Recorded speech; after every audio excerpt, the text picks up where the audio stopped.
Hello everyone, welcome back to my channel. My name is Alvin. I'm a part-time reseller here in Singapore, and today I just want to discuss and talk to you about selling on eBay, particularly for those who have just started, the newbies, the zero ratings, everything starts new, your first listing, you started your account, and if you don't know how to start your account, you can click on this channel because I've done a run through on how to create your eBay account, how to create the listing, and then how to set up your Payoneer if you're an international seller like me who is not based in US, UK or Australia.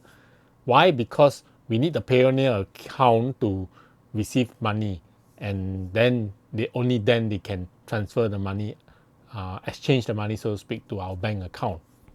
With that being said, if you're a new seller and you're trying to sell on eBay, you generally need to do a few things before you list the item. And of course, you do need to do things after sold an item.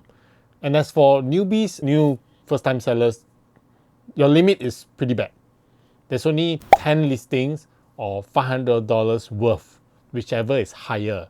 Meaning, if you list one item at $10, you still got 9 more listings and $490 to list. If you list one item at $500, you do not have any more limit. You are already over your limit already. So you do need to know what you can sell before you list an item on eBay. Which brings me to my first thing on the list. This, I'm going to give you 5. The first one will be to check the completed listings, the com list. The completed listings will give you the telltale sign on what the item can actually sell and how's the sales through rate on eBay. If your item is very obscure and nobody's buying or nobody's even selling, and you think the worth of it can actually be sold on eBay, you can go for it. I'm not saying you can't, but because your account is very new, my advice is to actually start with something that can actually sell on eBay. And is as recent as the week itself or even a few days of on completed listings that actually have sold on eBay would be a good thing to have. And then if you have that item that can sell, put it there. The second thing will be to use either fixed or auction style. Once you're listing it, my advice is don't do auction style.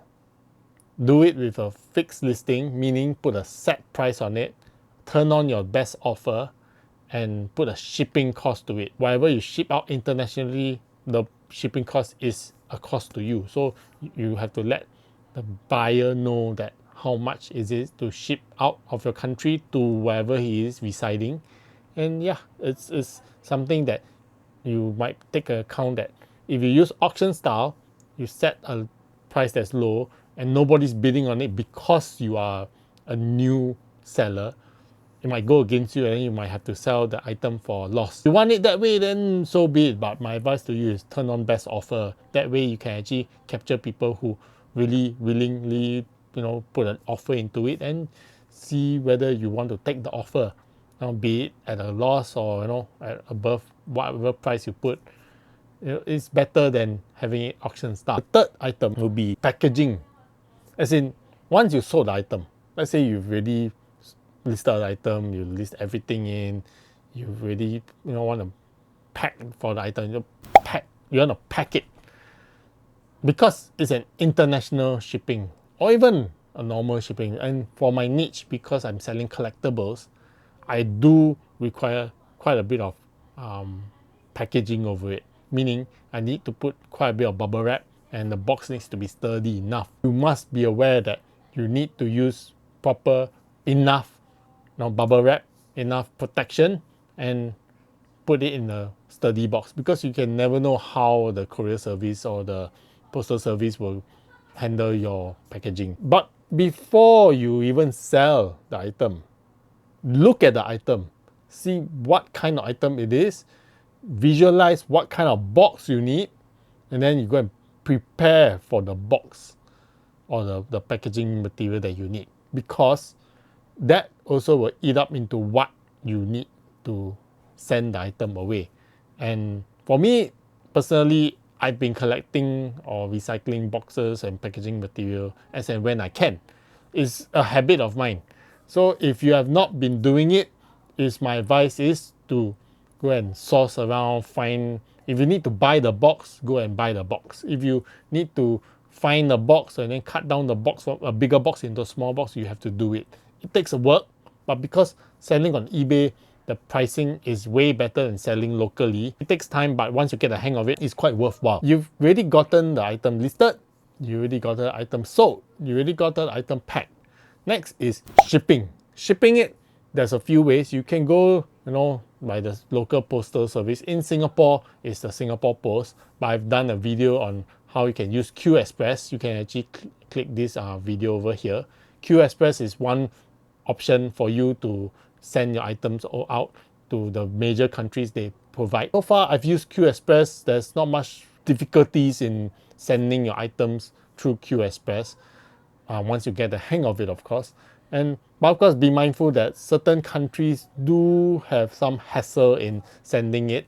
Like for instance, Japan somehow uses volumetric weight versus the regular traditional weight of it, which I did a video over here. You can check that out. Find out the best shipping rate, the best appropriate shipping way to ship your item, because tracking matters. Tracking is something that eBay really needs you to have, because once it reaches the door of the buyer and it says delivered, then only then your limit can increase, or you have to wait 90 days. 90 days is pretty long actually. Or rating, buyer actually rates you that he received the item in good positive manner. Which brings me to my last point, because once you've already sent out the item, once you already received the payment and everything, leaving the positive rating for the buyer, it matters, for especially for newbies like yourself who's new to eBay and trying to increase your rating and your standing on eBay. Because once you leave a positive rating for the buyer, usually the buyer will reciprocate and then leave a rating for you. For me, I don't really leave the rating first, because I've been using eBay for so long. My ratings, 1,000 over ratings on eBay already. The fact remains that you only can give him a good rating anyway. So if anything, there's any mishap along the way, if the buyer somehow doesn't receive it, or the buyer somehow wants to scam you, the rating stands. But because you are a new seller, my advice is to just wing it and give him the positive rating once you receive the payment.